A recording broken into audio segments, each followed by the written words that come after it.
Good evening, our viewers. Welcome and thank you for joining us for the third edition of this vlog.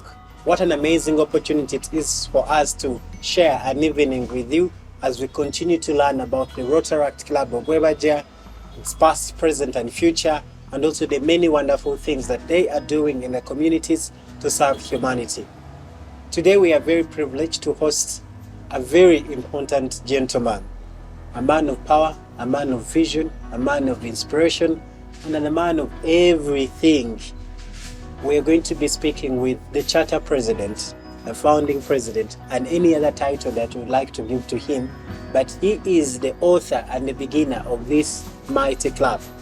We are privileged to have him in studio today, and I would like to invite him to greet our viewers, and then we shall ride into him answering the questions that we have prepared for him. All right, welcome on board, President, charter president, inspirational president, connecting president, founding president, and everything.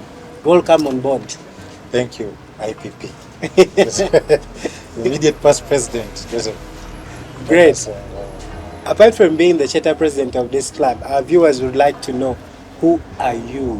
What is your name? What do you do? Give us a short introduction of the person you are. My name is Anthony Kafombe Jr. in that order. I'm a graphics designer by profession, and currently I'm the managing director for Junior Enterprises, a branding company located in Kisubi, Tewe. And most of my work is out there. Out there, yes. Okay. Now, on this vlog, we are trying to help the community and those that are viewing us learn more about this club. We so far hosted the current president of this club, Ronald Mutebi. The following week, we hosted Hope Tushemerire, the PE. But then you are the charter president. Maybe we even had a mistake. We should have brought you first. So we are going to ask you to take us back the memory lane and let us know how this club started. Why did you think of the idea of starting this club and just the history of this club? Well, thank you for the opportunity. I always feel great talking about how we started and all that. The main reason as to why Bwebajja came in, especially in the center or in the middle of the Tebe corridor, we wanted to bring up a club that can devise means to bring up a change of what Rotaract used to be in those days. We wanted a club that can inspire others into a new direction. And I'm very glad that the past presidents have really done it to the point. You're now getting my feelings a little high.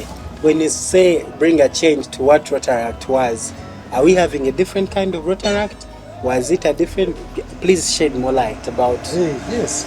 In those days, we had Rotaractors who were beggars. You look at, they say this is our mother club, you look at them as they're supposed to be your sponsors. Now we have Rotaractors who sit on the same table with Rotarians and contribute, not just ideas, even financially. It'll be like, as Rotaractors, we are contributing this much to this project.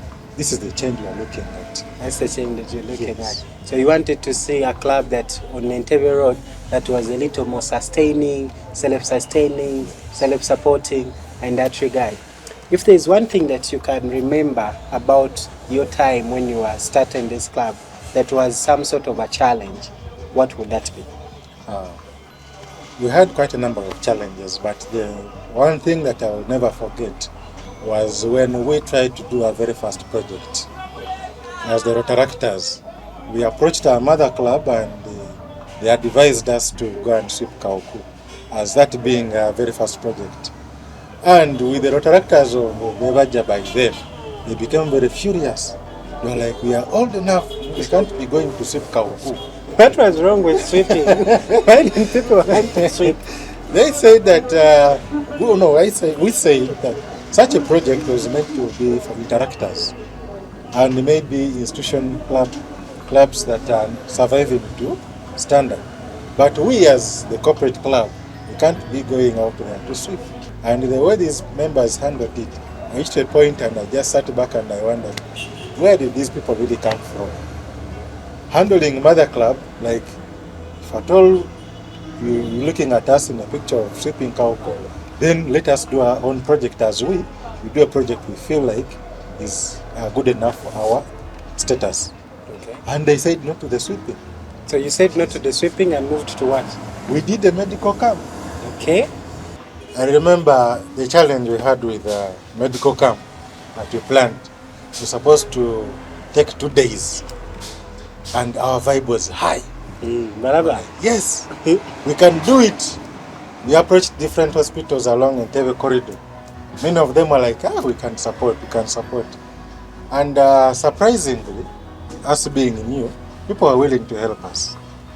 I remember we had a Caliph medical hospital from Katabe, which was very far away. They were like, if anything to do with HIV testing and what, we shall handle it free of charge. We are coming with our kits, we shall set up our laboratory, just get us space. We're like, okay, fine. We went to Chisibi Hospital, they were like, the maternal side, we can do that. We're like, yes, then we can handle the 2 days. During those times, we used to get drugs from the district. Country office. Country office. We applied. I remember I was with the late year when my use was in place. We had to move to country office every day, whether it is raining or not. We board taxis or borders, we reach there. And these people were like, you're not even a chartered club. You're just a club in the mind. And you're asking for drugs. We are a club in the mind, but we have something to do to the community. We already sent out posters, we want to give drugs and everything. And these people were like, give us time. Until we were left like about 3 days. Then we received a phone call. Come and pick drugs. I remember there was this gentleman, Nathan Campbell, his son, who gave us the call. And the FAS confirmed that you go and pick drugs. That day, it actually rained when we were going. We used borders from Entebbe. They already had more money by then. He paid for the borders. We went to pick the drugs. The boxes were big. We came back very happy. Took them to my office and we stored them there. Terry Jemima came to drive the boxes to the venue. And we started giving out drugs on Saturday. It was the 2nd of December. And then people became many. We had never handled the medical camp. We didn't know what it meant to handle medical camp. And trust me, by 2 p.m., all the drugs were finished. And you have 2 days. Publicized the 2 days. And some people were already making appointments. For tomorrow? Tomorrow I'll be the first one. Kindly register me. We're like, now what are we going to do? We started pleading. Tomorrow we are going to start teaching. Tomorrow we don't have any more drugs. People were taking drugs to store them. By 5, we accepted that even Caliph that came with the kits for testing HIV, we didn't have any more things for the next day. Chisibi Hospital, everything was done in that very first day. And then these people were telling us, people, are we coming in tomorrow? We looked at each other and said, tomorrow? We looked at the budget for feeding ourselves the next day and it was also very high. Like, you know what, let's just apologize to the people. Tomorrow we shall not be able to do what? To make it. Okay. But then, this was a tick to our mother club. This is the day that they accepted to actually mother us. I remember when they came for that medical camp, Terry Anumo and his colleagues, they reached around 3 p.m. And Terry Anumo was carrying an envelope.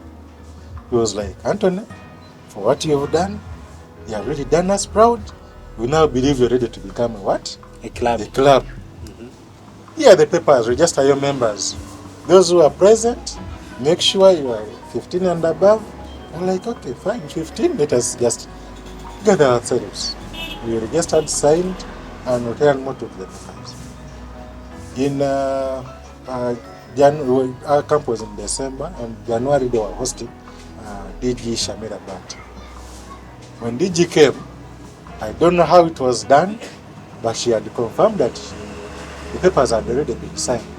And it was us delaying ourselves to do what? To start calling ourselves the provisional club as we wait for the certificate to come. Oh. Yes. By the end of January, 30th of that January, a certificate came in. We got a certificate. We got the certificate, and members were like, "You see, We've made it. We've made it.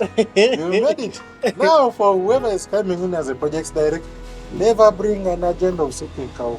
Never bring an agenda of whatever. We don't sweep cow. We don't sweep cow. We don't do zebra crossings on the road. We don't do that. No. From this day forth, we're a corporate club. We are doing corporate projects. Okay, just to keep us a record straight, I would like to make a disclaimer that there is no problem with sweeping roads, doing zebra crossings, and any other kind of things that my charter president has said the Rotary Club of Bwebajja refused to do.